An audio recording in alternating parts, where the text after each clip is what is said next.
nacional y comiencen a trabajar para el pueblo y por el pueblo, como es el lema, ya recordemos, desde hace tanto tiempo, que lleva adelante el Partido Justicialista.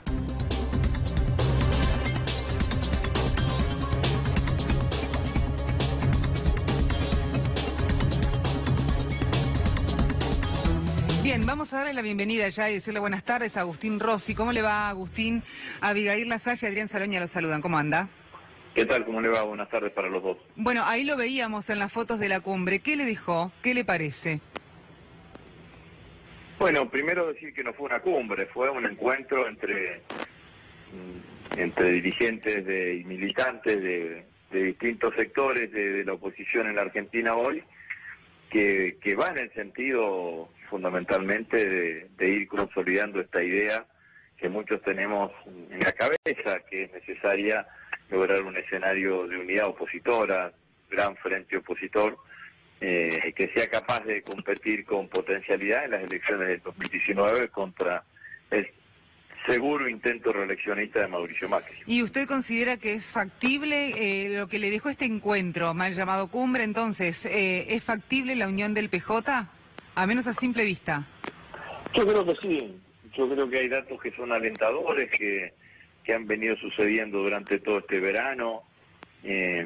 Bueno, el encuentro de ayer de San Luis, anteriormente un encuentro de otras características, pero también en el mismo sentido en la UMED, el acuerdo entre distintas corrientes sindicales y gremiales para la marcha del 21F.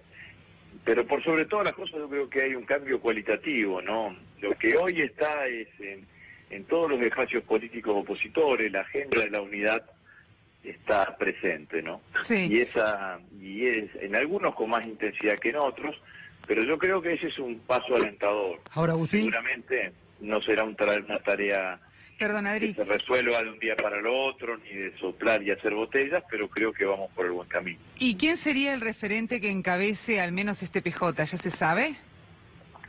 Bueno, yo creo que una cosa que está buena es que se ha tratado de no personalizar el proceso. Ajá. Yo creo que estamos en una etapa en donde la personalización de este proceso no va a ayudar al objetivo de la construcción del frente opositor.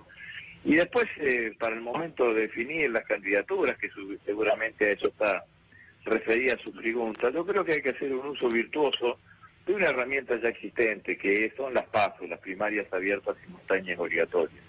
En las PASO, las diferencias que pudiesen existir entre los distintos sectores de la oposición se pueden dirimir, se pueden expresar, y desde allí, después de las PASO, saldrá un único candidato de la oposición como para afrontar el desafío de ganar en el 2019. Ahora, Agustín, el mérito del peronismo no va a estar, por ejemplo, se me ocurre, en robarle una bandera a Mauricio Macri, por ejemplo, la del ordenamiento social, que es lo que no hay hoy en la Argentina.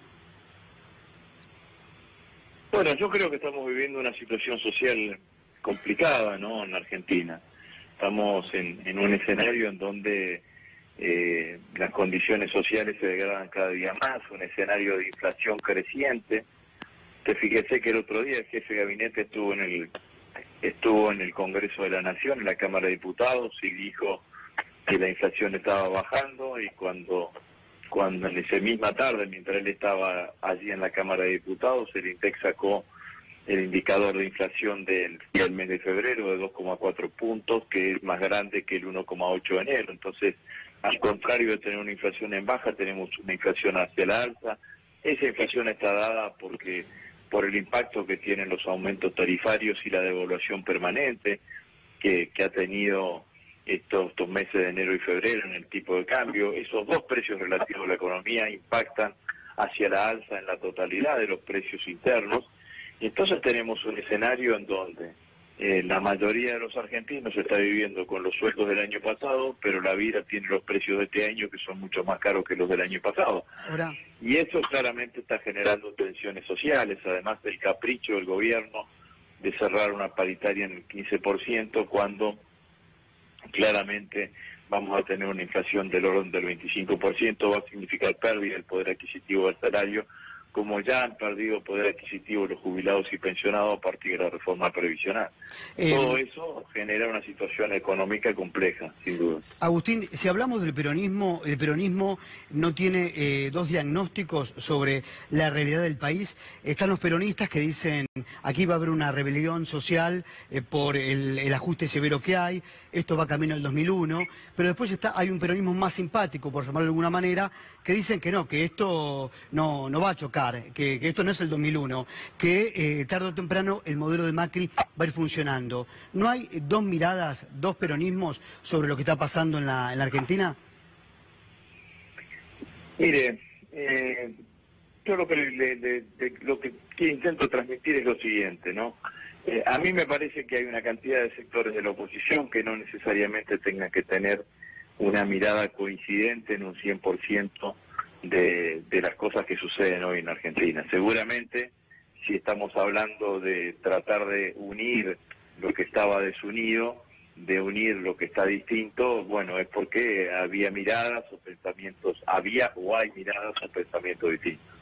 Creo que la construcción del proceso unitario exige claramente que uno esté pensando más en los puntos de acuerdo y en los puntos de coincidencia que en los puntos de desacuerdo.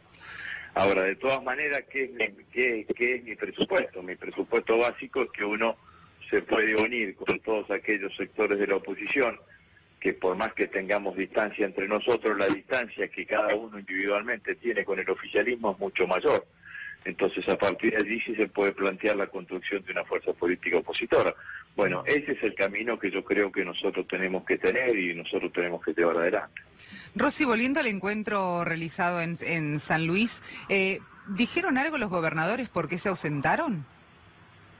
Yo no tenía expectativa de que más allá del gobernador anfitrión, que fue Alberto Rodríguez Sá, vayan muchos gobernadores. Los gobernadores tienen otra lógica, tienen otras responsabilidades, la responsabilidad de la gestión diaria, de la gestión cotidiana, los llevan en muchos casos, sobre todo las provincias que nosotros gobernamos, que son las provincias más chicas y que por ahí son las que mayor asistencia necesitan en forma permanente del gobierno nacional, de tener una relación más armónica, por decirlo de alguna manera, con el gobierno nacional. Sí. Pero yo no tengo dudas que en el futuro, cuando estemos más cerca del proceso electoral, los melones se van a ir acomodando en el carro, porque lo cierto es que a cualquiera de nuestros gobernadores Cambiemos le va a instalar un candidato a gobernador, y ese candidato a gobernador de Cambiemos va a ser el que va a usufructuar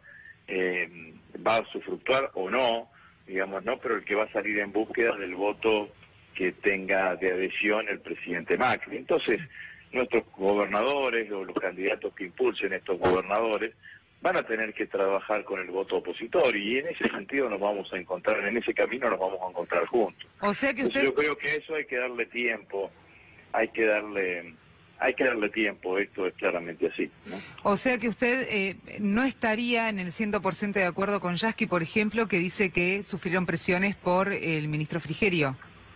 Sin duda que lo sufrieron. Ah, la sufrieron. Esto no es que se quedaron trabajando para todos de su provincia. No, esto no tengo. El gobierno nacional es un gobierno que utiliza los mecanismos de expresión y extorsión en forma permanente.